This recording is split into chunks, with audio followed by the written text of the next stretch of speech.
కీర్తనల గ్రంథము 90వ అధ్యాయము ధ్యానిద్దాం. ప్రభువా, తరతరముల నుండి మాకు నివాస స్థలము నీవే.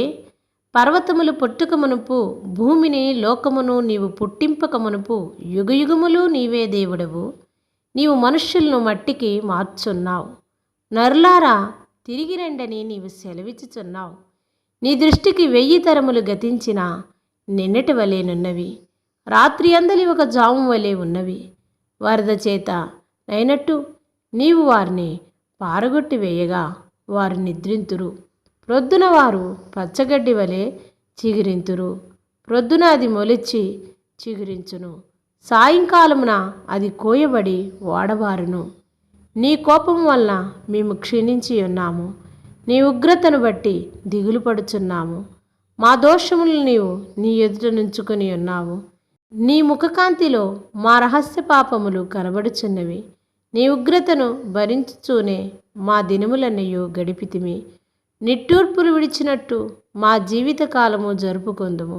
మా ఆయుష్కాలము 70 సంవత్సరములు, అధిక బలమున్న ఎడల 80 సంవత్సరములు అగును.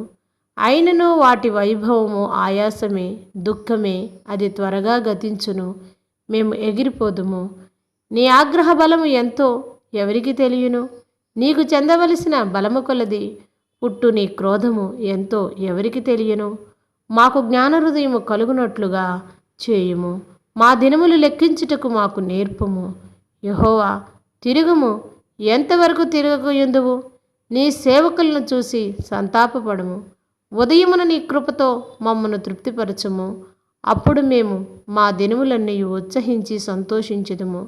నీవు మమ్మను శ్రమపరిచిన దినముల కొలది, మేము కీడును అనుభవించిన ఏండ్ల కొలది మమ్మను సంతోషపరచుము.